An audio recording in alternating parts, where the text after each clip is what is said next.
સ્થાયી સમિતિમાં 10 કામોને મંજૂરી. વડોદરા મહાનગરપાલિકાની આજરોજ મળેલી સ્થાયી સમિતિમાં 10 કામો નિર્વિઘ્ને મંજૂર કરવામાં આવ્યા હતા.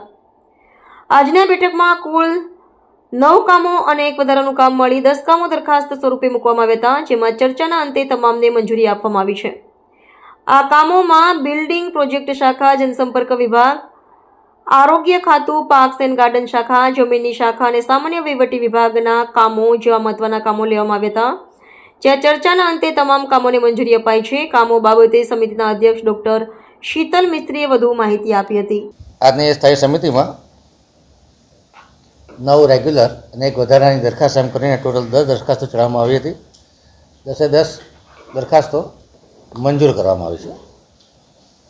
વડોદરા શહેર એજ્યુકેશન હબ, ઇન્ડસ્ટ્રીયલ હબ તરીકે વિકસી રહ્યું છે, ત્યારે વડોદરા શહેરના પૂર્વ ઝોનમાં સયાજીપુરા TP2 FP50માં વર્કિંગ વુમન હોસ્ટેલ બનાવવાના કામ અને 5.55% ઓછાના ભાવપત્રકને 9.51 કરોડના ખર્ચે બનાવવાનું મંજૂર કરવામાં આવ્યું છે. 100 જેટલા લોકો રહી શકે એ પ્રકારની વર્કિંગ વુમન હોસ્ટેલ ખૂબ સારી સુવિધા સાથે બનાવવાનું નક્કી કર્યું છે. આજવા રોડ ખાતે સયાજીપુરાનો જે TP એરિયા પસંદ કરવામાં આવ્યો છે, આજુબાજુ ઘણી બધી ઇન્ડસ્ટ્રી છે, ઘણી બધી એજ્યુકેશનલ કોલેજો આવેલી છે, જેથી જે સર્વિસ કરવા માટે મહિલાઓ આવતી હોય એની સગવડ માટે આ કામના જે સ્થાયી સમિતિએ 5.55% ઓછા ખર્ચને મંજૂર કર્યું છે. એવી રીતે કમિટીના રેશિયો પ્રમાણે નવા ફાયર સ્ટેશન બનાવવાના કામને આયોજનમાં લીધેલા છે. એ પૈકી સયાજીપુરા TP1 FP111 ખાતે નવીન ફાયર સ્ટેશન ક્વાર્ટર્સ બનાવવા સાથેનું કામ છે, જે 1.70% વધુ મુજબ 8.65 કરોડના કામને મંજૂરી આપવામાં આવી છે.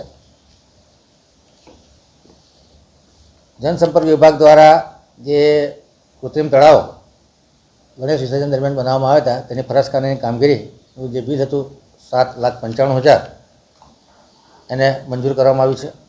ઇલેક્ટ્રિકલ મિકેનિકલ સુવેજ ડિવર્સ શાખા દ્વારા ઇન્દ્રપુરી સુવેજ પમ્પિંગનું 3 વર્ષનું O&M 10.09% અને વ્યાજબી ભાવે 37,85,250 રૂપિયાના કામને 3 વર્ષ માટેના O&Mને મંજૂરી આપવામાં આવી છે.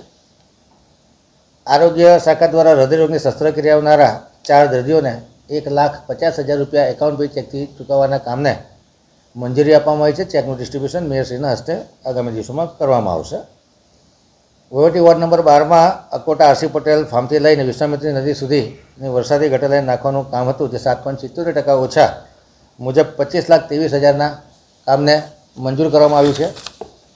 વહીવટી વોર્ડ નંબર 12માં જ બાલાજી પાર્ટી પ્લોટથી વિશ્વામિત્રી ટાઉનશીપની ચેનલ સુધી નવીન વરસાદી ગટર લાઈન નાખવાનું કામ 12% ઓછા 21,67,000ના કામને મંજૂરી આપવામાં આવી છે. ગાર્ડનમાં સિવિલના ઇજારામાં જે 2 કરોડનો મૂળ ઇજારો હતો, તેમાં 1 કરોડનું એક્સટેન્શન માંગવામાં આવ્યું છે, જેને મંજૂર કરવામાં આવ્યું છે.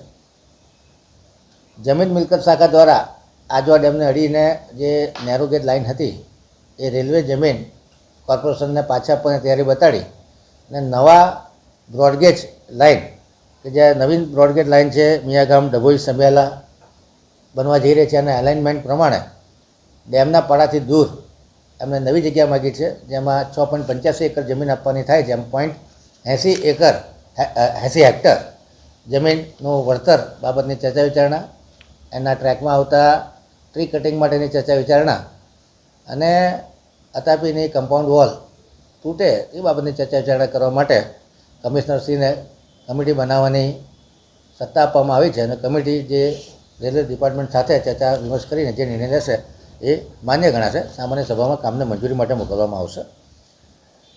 અગ્નિશમન તાત્કાલિક સેવા વિભાગ દ્વારા વિભાગમાં કામ કરતા સ્ટેશન ઓફિસર, સબ ઓફિસર તેમજ સૈનિક પોતાની ફરજ બજાવતા દરખાસ્તમાં જણાવેલા અધિકારીઓ કર્મચારીઓ national fire service college Nagpur ખાતે લીવ વિધાઉટ પે 6 મહિના માટે ટ્રેનિંગ માટે જવાનું હોય